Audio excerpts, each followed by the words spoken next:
बिस्मिल्लाहिर्रहमानिर्रहीम। आप देख रहे हैं हमारा यूट्यूब चैनल और फेसबुक पे लीगल ईगल्स। बात करेंगे दानिया शाह के मुकदमे के हवाले से। दानिया शाह के नाम से जाने वाली खातून जो जिसकी ज़ात उसके डॉक्यूमेंट्स के मुताबिक मलिक है, लेकिन अपने आप को दानिया शाह कहलाने वाली, और मरहूम जो डॉक्टर आमिर लियाकत थे जिनकी मौत हुई थी बड़ी पुरअसरार तौर पर, और उसके बाद उनकी वाइफ की तरफ से, उनकी बेटी की तरफ से एक कार्रवाई की गई जिसके अंदर दानिया शाह के खिलाफ एफआईए में एक प्रोसीडिंग की गई। ये वाकया सब लोगों को पता है कि जब डॉक्टर आमिर लियाकत की एक नाज़ेबा वीडियो लीक की गई थी, जिसके अंदर कई तरह के किरदार जो हैं वो उनका ज़िक्र होता रहा। यासिर शामी का भी रोल नज़र आता था और भी कई लोगों का था।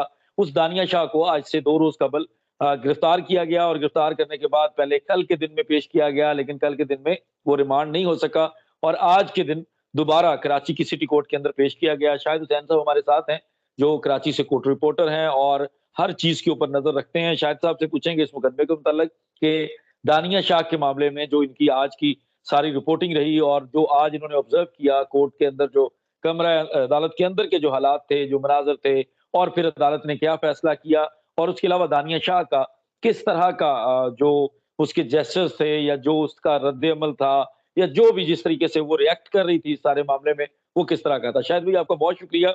इस मामले को पाकिस्तान में नहीं, पूरी दुनिया में देखा गया। एक मज़हबी स्कॉलर के नाम से भी मशहूर थे, पाकिस्तान तहरीक-ए-इंसाफ के रुकन असेंबली भी थे, और भी बहुत सारी वजूहात की बिना पर डॉक्टर आमिर लियाकत मशहूर भी थे। कुछ और तरह से भी उनकी रिप्यूट थी, लेकिन जिस तरह से उनकी मौत हुई, तमाम दुनिया ने दुःख का इज़हार किया, और इस औरत का किरदार जो उनकी तीसरी ज़ौजा कहलाती थी, उसका किरदार भी सब लोगों ने देखा।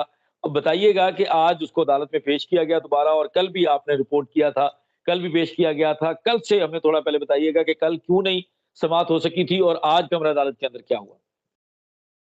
सर आपका बहुत शुक्रिया। यकीनन जो आमिर लियाकत साहब जब हयात थे सर, तो उस वक़्त जो आमिर लियाकत साहब को पसंद नहीं करते थे, वो उनकी मौत के बाद वो आज तक रंजीदा हैं। समझते यही हैं, ज़िम्मेदार जो लोग करार देते हैं, वो इस खातून को करार देते हैं कि इस औरत ने उनकी ज़िंदगी में आके आमिर लियाकत साहब की ज़िंदगी का खात्मा कर दिया। ये वो लोग समझते हैं जो आमिर लियाकत के मुखालिफिन में से थे। तो आप खुद अंदाज़ा लगा सकते हैं कि जो आमिर लियाकत की हमदर्द जो फॉलोइंग थी, जो उनके करीब-तरीन लोग थे या उनकी फैमिली थी, वो किस हद तक इस खातून को ज़िम्मेदार समझते होंगे। आप दुनिया और आप सब इस मामले को बेहतर तरीके से समझ सकते हैं। सर देखें, ये जो अगर इब्तिदा में मैं बताऊँ तो जब आमिर लियाकत की डेथ हुई, कुछ दिन के बाद पता चला कि ये जो ख़ानदान है वो चाहता है कि आमिर लियाकत की जो मौत हुई उनकी जो बॉडी की तदफ़ीन हो गई थी, तो बॉडी को निकाल कर यानी कि कब्र कुशाई करने के बाद उसका पोस्टमार्टम किया जाए। पहले हालाँकि इब्तिदा में जब ये डेथ हुई थी, तो उस दौरान पुलिस ने ये कानूनी कार्रवाई की थी। तो फैमिली चाहती थी कि देखें, अब जो कुछ हो गया है सो हो गया है, तो अब उनकी यानी कि पोस्टमार्टम वो नहीं कराना चाहती थी। जज साहब मुकर्रर हुए, मजिस्ट्रेट साहब उन्होंने विज़िट किया, पूरी रिपोर्ट मुरतब की गई और ये इस बात की आमादगी हुई, अदालत ने बाकायदा तौर पर लिख कर दे दिया कि ठीक है, अगर फैमिली नहीं चाहती कि आमिर लियाकत की बॉडी का पोस्टमार्टम होना चाहिए, तो उनकी तदफ़ीन कर दी जाए, यानी कि तदफ़ीन की इजाज़त दी हुँ, थी। फिर नमाज़ जनाज़ा हुआ, तदफ़ीन हुई। कुछ अरसे के बाद एक हुँ। वकील साहब आते हैं, वो दरख़्वास्त दायर करते हैं कि जी आमिर लियाकत पब्लिक फ़िगर थे, तो लिहाज़ा उनका बॉडी को कब्र कुशाई करने के बाद उनका पोस्टमार्टम किया जाए। फिर फैमिली ने अदालत से रुजू किया, बड़ी एक मुश्किल में पहले ट्रायल कोर्ट ने फ़ैसला दे दिया था कि हाँ ठीक है, कब्र कुशाई होनी चाहिए। फिर हाई कोर्ट में मामला आया, हाई कोर्ट ने स्टे दिया, फिर दोबारा रिमांड बैक हुआ था।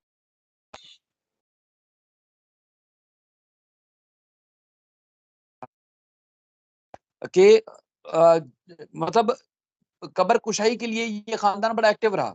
यानी कि अगर इनको किसी को भी हमदर्दी होती है, तो तब भी आपको जो है वो इस तरह की आप नहीं चाहते कि किसी की तज़लील हो, किसी की लाश की, किसी की मैयत की या किसी की कब्र की तज़लील हो। लेकिन ये तब भी एक्टिव रहे और इनकी वालिदा बार-बार अदालतों में आती रही हैं कराची की, तो कभी कहती थी ये 25 करोड़ का मसला था, कभी 40 करोड़, कभी 32 करोड़, पता नहीं कभी क्या करोड़ों की बात करती थी। कहने का मकसद ये था कि वो चाहती थी कि ये पैसा हमें मिल जाए और ये पैसे की वजह से कत्ल हुए। चलें सर वो तो मामला था। तो इस दौरान जो है जो आमिर लियाकत की जो जज हैं, उन्होंने एफआईए साइबर क्राइम विंग को एक दरख्वास्त दी थी कि उनके जो वालिद साहब हैं, उनकी वीडियोज़ बनाई इस खातून ने और सोशल मीडिया के ऊपर वायरल की और जिसकी वजह से डिप्रेशन का शिकार हुए, आमिर लियाकत और दुनिया से चले गए। अच्छा 10 अक्टूबर को बाकायदा तौर पर एफआईआर दर्ज हुई और हुँ, एफआईए ने तहकीकात का आगाज़। एफआईआर के बाद तहकीकात के लिए इनको 3 बार नोटिसेस भेजे गए। जिसमें कहा गया कि आप आए और तहकीकात में शामिल हूँ। तो इस खातून ने कहा कि मैं इद्दत में हूँ, चूँकि मैं आप खुद को ही बेवफ़ा समझती थी, मैं इद्दत में हूँ इसलिए पेश नहीं हुँ, हो सकती। फिर नोटिस भेजा तो कि मुझे डेंगू हो गया, तब मैं पेश नहीं हो सकती। फिर एक और कोई और बात, अच्छा, इस सारे सीन के दौरान टिकटॉक पे मुसलसल वीडियोज़ अपलोड की जानी थी। अपनी जो इनकी सोशल मीडिया की टिकटॉक है, उसके ऊपर ये वीडियोज़ अपलोड करे जा रही हैं। लेकिन एफआईए के सामने पेश नहीं हो रही थी।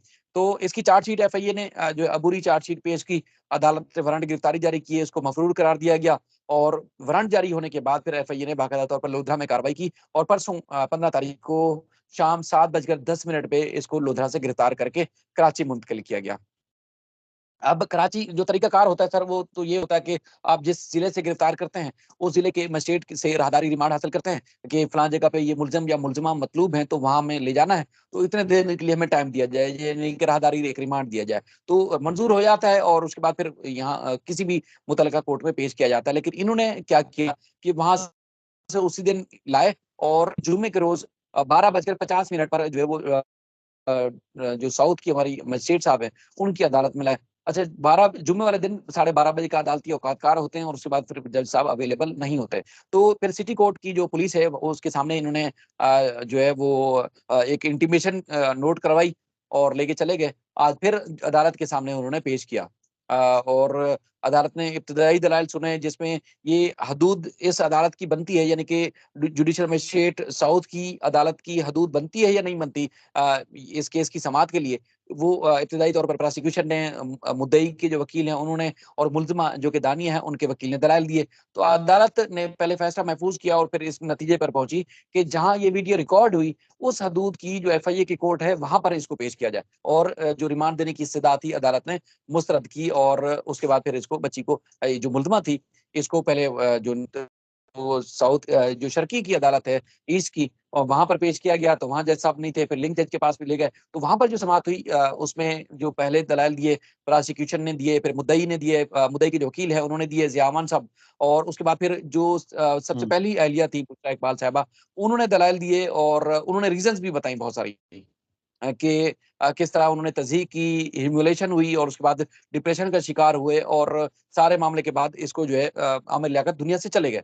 अच्छा, फिर अदालत ने कुछ सवालात पूछे कि चूँकि 24 घंटे में या तो आपने राहदारी रिमांड लेना था, राहदारी रिमांड आपने लिया नहीं, 24 घंटे में ट्रायल कोर्ट में पेश करना था, ट्रायल कोर्ट में बर वक़्त आपने पेश नहीं किया और उसके बाद फिर अब आपको रिमांड क्यों चाहिए? तो इस मामले में एफआईए के पास कोई जवाब नहीं था और फिर अदालत ने पूछा कि उनकी जो वीडियोज़ थी उसके कोई लिंक्स वग़ैरह या कोई ऐसी चीज़ के जिससे साबित हो सके कि उनकी जो वीडियोज़ वायरल हुई हैं, वो दानिया ने की हैं। तो इसके पास उन्होंने एक फ़ाइल तो दी, लेकिन फ़ाइल में कोई ऐसे जो एविडेंस या ऐसे कोई लिंक बज़ाहिर लग रहा था, वो मौजूद नहीं थे। तो फिर बुशरा साहिबा ने वो यूएसबी दी जिसके अंदर वो तमाम लिंक वीडियोज़, जिसमें ये साबित होता है कि दानिया ने ही वीडियो वायरल की और वो जज साहब को दी। जज साहब ने कोर्ट रूम में समाअत के दौरान अपने लैपटॉप पे वो यूएसबी लगाकर वीडियोज़ देखी, जो नाज़ेबा वीडियो थी, यानी कि बरहना वीडियो थी, बेडरूम की वीडियोज़ थी, जिसमें बुशरा इकबाल साहिबा ने अदालत को बताया कि वीडियो रिकॉर्डिंग की जो है, वो बुशरा इसकी दानिया की आवाज़ भी है और एक हाथ भी उसका नज़र आ रहा है उस वीडियो में। हमें लगा तो पूरे नज़र आ रहे थे जो बरहना थे। तो एक हाथ भी नज़र आ रहा था, जिससे साबित होता है कि दानिया ने खुद रिकॉर्ड की और इस बात की तस्दीक उसने खुद की मुख्तलिफ इंटरव्यूज़ में, जिसमें यासिर शामी का आपने खुद भी बताया कि यासिर शामी के इंटरव्यूज़ में भी कहा और एक नियो टीवी के इंटरव्यू में भी इसने खुद कहा कि अब मेरे पास और भी मवाद है कि अगर मुझे खुला ना दी तो मैं इनकी और ज़िंदगी कचरा कर दूँगी और ऐसा करूँगी, वैसा करूँगी, इस तरह की धमकियाँ भी दी। तो दानिया से पूछा गया कि एफआईए ने आपके ऊपर कोई तशद्दुद तो नहीं किया, कोई मारपीट तो नहीं की? तो उसमें उसने बताया कि नहीं, किसी किस्म का तशद्दुद नहीं किया। बाकी ये वीडियोज़ मैंने नहीं बनाई और मेरा मोबाइल भी इनके पास है, चाहें तो आप तहकीकात कर सकते हैं। बाकी उस लड़की ने कहा कि ये जो कुछ हो रहा है ना, ये सिर्फ़ जायदाद के लिए मेरे साथ हो रहा है। आप समझ रहे हैं ना कि वो किस तरह कॉन्फिडेंट थी। वो कहती है मेरे साथ जो कुछ हो रहा है वो जायदाद के लिए हो रहा है। उनके वकील ने भी कहा कि देखें कोई सबूत इनके पास नहीं है, कोई शवाहिद नहीं है कि ये वीडियोज़ दानिया ने रिकॉर्ड की और दानिया ने ही पब्लिक की, ऐसा कुछ नहीं है। तो बहरहाल अदालत ने जो है वो जुडिशल रिमांड पर इसको जेल भेजा और उसके बाद फिर तकरीबन कोई 19 तारीख तक का टाइम दिया कि 3 या 2 दिन के अंदर-अंदर जो है एफआईए जेल के अंदर इनसे तहकीकात करें और फिर जो चालान है, चालान अदालत में पेश करें।